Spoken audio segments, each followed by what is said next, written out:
Welcome to my channel. It's your boy Zach. Today I'm going to be reviewing Netflix's new action thriller Kate. It's directed by Colin Trevorrow. He directed Huntsman Winter War, which made me a little worried going into this movie because that movie wasn't great and he doesn't have a lot of other credits to his name, but is starring Mary Elizabeth Winstead. And we all know her. We all love her as Ramona Flowers from Scott Pilgrim vs. the World. Also, two of my other favorite movies she was in was 10 Cloverfield Lane, which was the best Cloverfield movie, and Birds of Prey, which I a lot of people drag on that movie, but I really enjoyed it, especially her in that movie. So what is Kate about?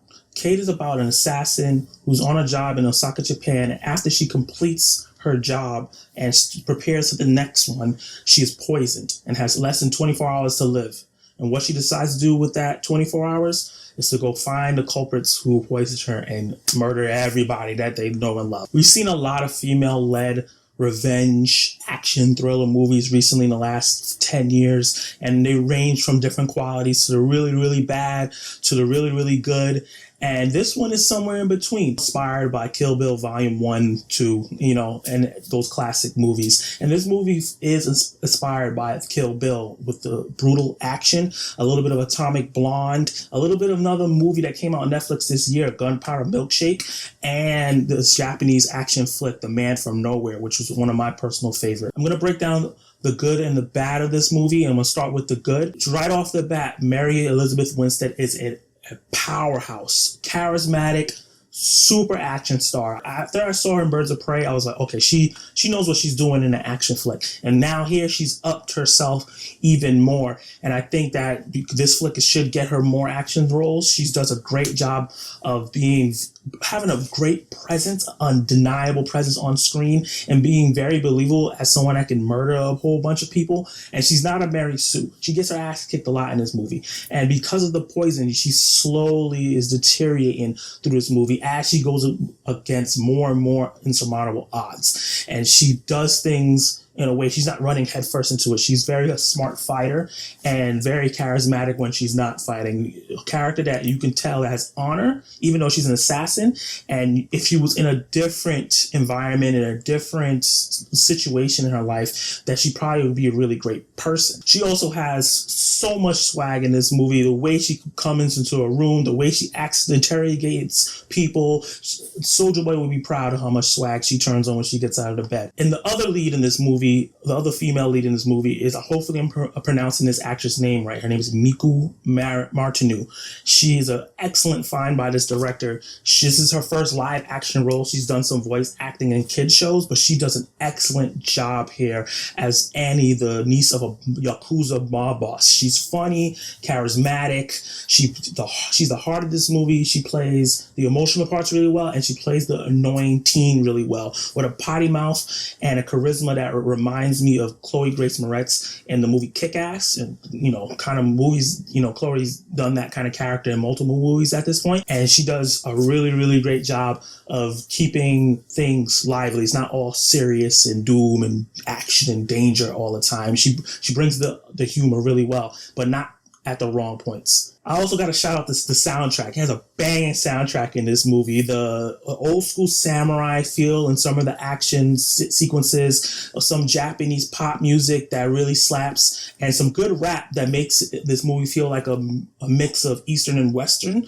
And it makes a good feel because Kate is American and she's in Japan, so it helps blend all that together. And I really want to listen to this soundtrack on its own. It was really dope. And where I was worried about director TROYAN's directing because of the movie he did before, all that fell away in the first 20 minutes of the movie. He directs the hell out of this movie in a very stylish, fun, colorful, with beautiful cinematography, stylish and brutal action. Not the level Kill Bill, but above Atomic Blonde. It's right there in the middle where you see the gore, you see the heads getting chopped, you see the people getting shot. It gets really, really brutal, really, really fast. It adds a lot to the intensity of the film as Kate, is on a clock. She only has a few hours to live, and it's not only that it mentally, you see it on her. You see her deteriorate and the blood coming from her nose, her skin skin starting to change,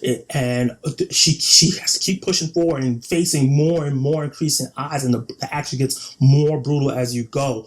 And also what he did here with the cinematography and the camera angles, he uses Osaka, Japan's bright neon painted streets to really give a lot of the movie some pop and color, and the gritty alleyways to do some like dirty, cringy action. Let's talk about the bad. The plot. The plot is very, very, very basic. The characters, the actors are the ones that arise above the basic plot. It's something that we've seen tons of times in other movies that are revenge films and also Yakuza films. It's kind of a mixture of both of those things, with betrayal and family, a core of a family deteriorating, and different elements like that. But there's nothing in the script that makes it go above and beyond, that surprises you. Some of it is a bit predictable, but the characters make you want to go along the ride and watch this because you want to see what, the Annie's going to say next out of her mouth with her foul mouth, or what Kate